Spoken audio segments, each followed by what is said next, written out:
Mag-intro ka na, baby ko. Tara mo na. Dali na, baby. Ako na mag-intro. Alam po, mga ka-business, magandang hapon po sa ating lahat. Kamusta po kayo dyan, mga ka-business?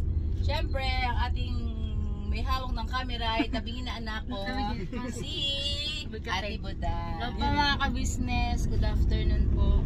Siyempre, kasama natin si Ate Vera. Hello po mga ka-business. Naimbag na malam tayo.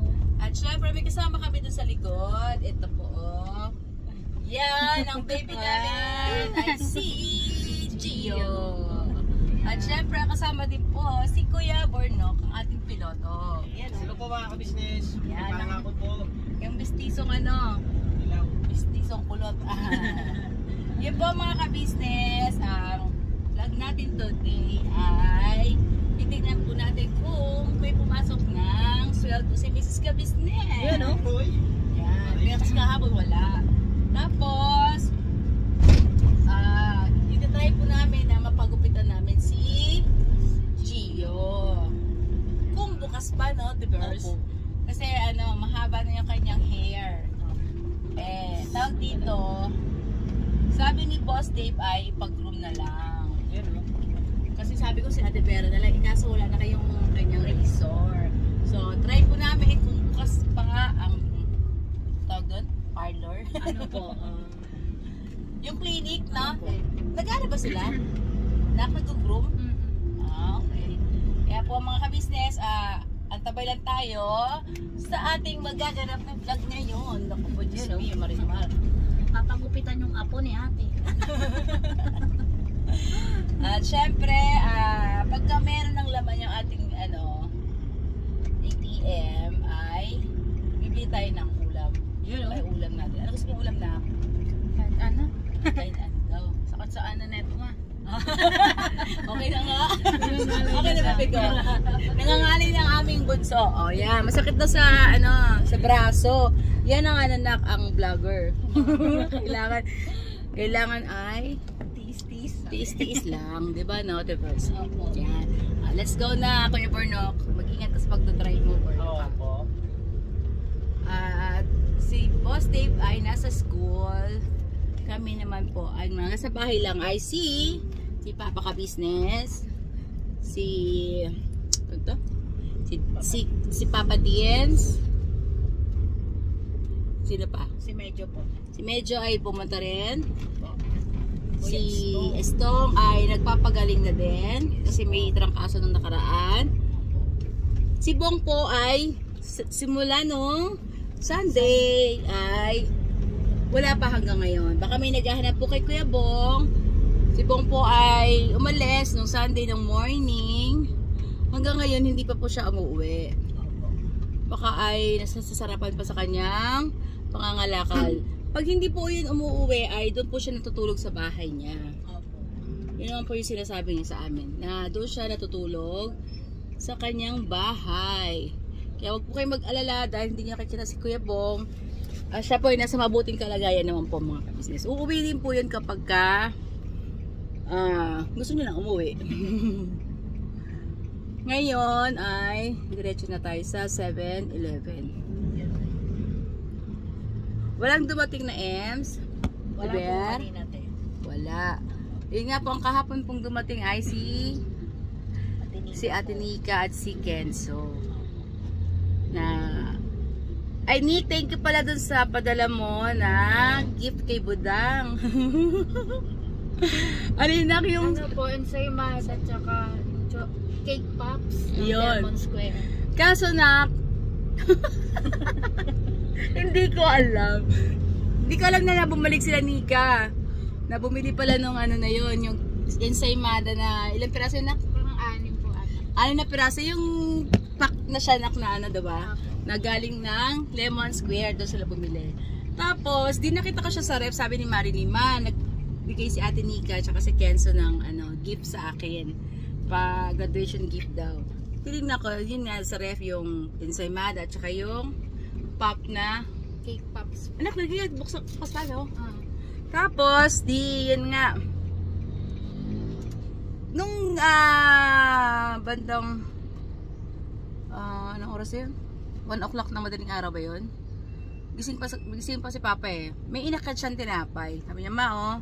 Sabi ko, sige na, sige. Akala ko, naktikman mo na. Hindi ba po? Naubos yung 6. Hindi ko alam kasi isa lang isa yung nakain ko. Tapos sabi niya, isa daw sa kanya.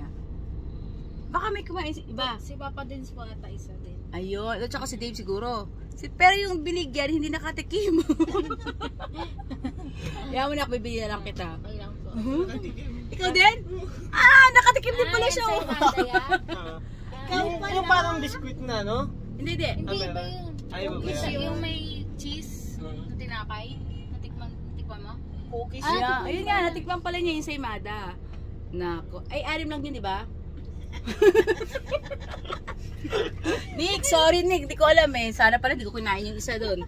Pero kasi nagutom kasi ako ng 4 o'clock na pag nag-CR ako. Ayun. Pinanong ko kay Papa. Ala, hindi pa siya nakakain, Ma, sabi ni Papa. Bilan mo nilang, Ma, nakakahiya. Kakakain po kasi natin budang kahapon nung binigay yun. Ayun. Kaya Nick, thank you ha. Thank you sa gift mo kay Budang. I love you sa inyo, Nika, Kenzo, Intoy. Pila ba? Paano ba ito patayin? Yun te, sa square na yan. Ito? Opo. Yan. Cellphone ko, hindi ko alam, di ba po mga kabisnes? Mga Mars. Sila rin po yung nangingitlog na puti. Ang ganito malaki. Okay na po. Lang to. Opo. Tapos, yun nga pala, 9 months silang tumanda na sila pwede mangitlog. Yung mga 45 days na nakapagod, hindi nakapangitlog ba po? Kasi bata po. Ikaw tayo nakaalaman ko lang yun kuya. Kumbaga marami nang naiiplog te sa 9 months. Kaya siya tinawag ko ng 45 days. Wala ang sisiw. 45 days siya, kinakapit nila. Yun, binibenta na. Ito naman ba? Tinatawag yung ano, Ida. Nakailang itlog na tayo. tapos, sabi ko na itlog, yun ang 45. Ayun. Bala ni sisiw, ginagawa ko. Sila yung pinakananay.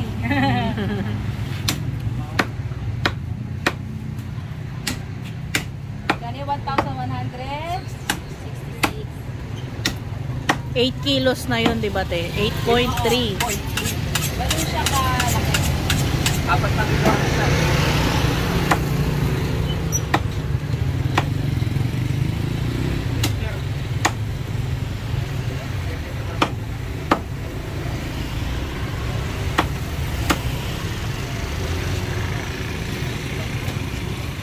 Kaya mga kabisnes, ito yung magandang i-pastil kasi hindi siya ganun kataba. Opo, malaman po Malaman siya. po siya. At saka syempre, niya ko ay mas mura dahil yung chicken ko ngayon sa market ay 230 pesos na. Kahit sa mall, ganun din po mga. Opo. Tumaas po eh.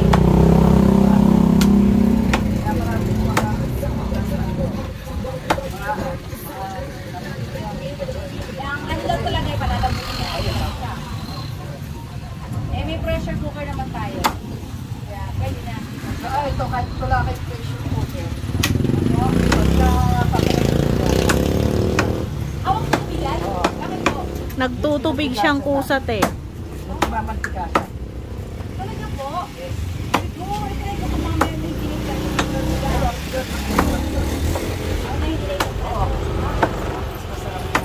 Kasi naano ko nung bumili ka te, konti lang sinabaw ko. Yes. Ano, nadagdagan yung ano niya, dami ng sabaw. Kaya sabi ko nagtutubig pala siya. Mamantika siya. Opo.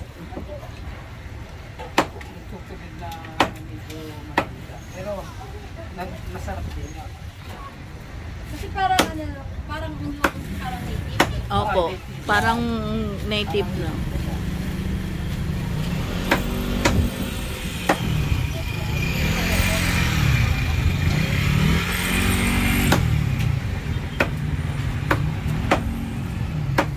Kailangan ko ay ganito na kayo. Okay naman yung settings ko. Hello Hello po mga Mars, eto na. Nalinis na po ni Ate Vera ang ating chicken. Ito yung chicken natin na pinamili na calves. Yan. Ito po yung binukod na po namin kanina, yung mga may ribs na part. So yung may ribs na part po, ayun ay ginawa namin, pinaluto ka Ate Vera ng tinola. So yun po yung aming hapunan ngayon mga Mars. So, pinapili ko lang po sa kanya yung mga may mga malaman. Para hindi tayo mahirapang magbaklas-baklas. So, yung mga may ribs nga po, tinola. Gagawin po natin mga Mars, imamarinate muna natin siya ng overnight para mas malasa. Yan. So, i-ano ko na lang po mga Mars yung pag-marinate kung ano po yung nilalagay na ingredients. Lipat na po namin dito yung manok na pinatulo na po natin kanina. So, wala na po siyang tubig. Eh po, mga Mars, puro laman. Tapos, konti na lang po yung buton na tatawin natin. Ang gagawin po natin dito, mamarinate natin siya sa may suka toyo. Siyempre, meron tayong nahin natin itong bawang. Ilang, bawang, Teb? 2 buo po. Yun, 2 buo. Pero mas, kayo po kung gaano karami po kayo magbawang. Bahala po kayo kung gaano karami. Pero para sa akin, mas marami, mas maganda. Tapos, paminta. Pamintang pino. Yan. Pamintang pino. Ang nilagay ko ay 1 kutsara. Yan. So, kalahating kutsara. Tapos, meron tayong toyo. Ang gagawin po natin dito mga Mars, mamarinate na siya buong magdamag. Tsaka natin siya luluto in bukas. I-adobo mo natin siya. Parang adobo siyang lutong adobo. Tapos, yun yung tabo. Tapos po. Tsaka po natin siyang hihimayin ng as in himayin na walang buto. Bukas pa mga ka-business, ituturo po namin sa inyo. Ano lang po ito, disclaimer kay Mrs. Ka-Business lang. Kay Mrs. Ka-Business, tawag doon te? Version. Mrs. Ka-Business, pastel version. Yan. Kanya-kanya tayo ng version mga ka-business. At yung version nyo, gagayahin ko rin. At yung version ko, kung gusto nyo gayahin, okay lang. Diba po mga Mars? At syempre, lalagyan natin ng chili powder. Chili powder may brought to you by galing po ito kay Tita D ng Chicago. Lalagyan ko siya ng chili powder para medyo maanghang-anghang po siya.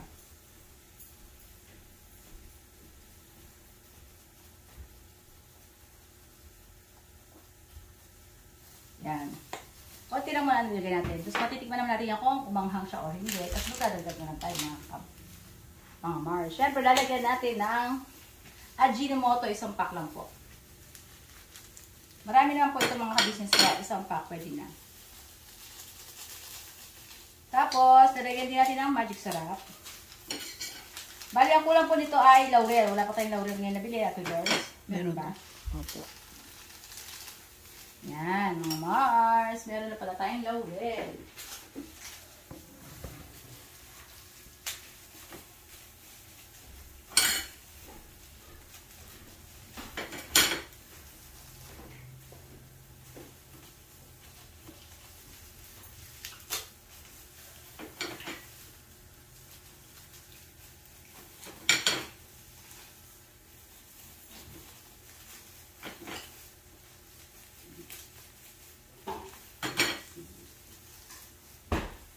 Tapos, konting salt. Kasi natin salt. Ayan, salt. Konti lang. Kasi bukas itikman natin kung gano'n siya kaalat. Konti lang muna. Tsaka natin i-mix. Ayan mga Mars.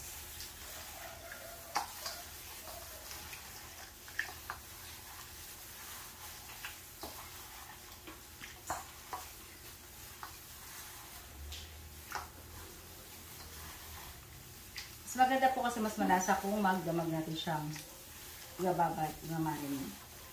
Saka natin siya i-adobo bukas.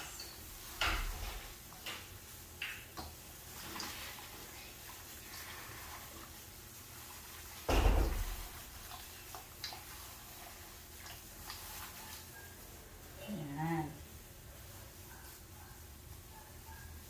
Okay.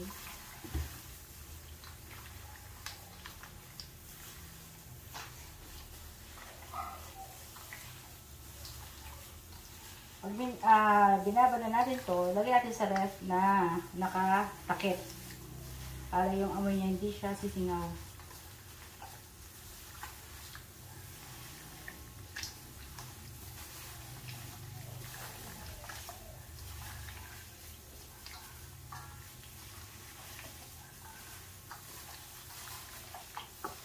Okay, that's it mga Mars. Yan lang po. Kasimple. Bukas na lang po. Antay po natin ang pagluto ulit sa next vlog mga Mars. Thank you po. Sana po mga Mars ay meron po tayong napulutang konting tips lang para sa panibagong putahin ng ating pamilya. Pwede rin po itong pang negosyo mga Mars. Yun nga po, may nakita tayo sa iba ay nakalagay sa ganito. Hindi ko alam kung magkano yung ganito isang ganito sa online. Itatry po natin mga Mars. Baka sakali. Uy! Abangan yan mga Mars. Dito lang sa Mrs. KB Official. Thank you po sa inyo pong suporta mga Mars. Hanggang sa muli po. Never say goodbye. Tomorrow is another day. Birabanat lang. Todo.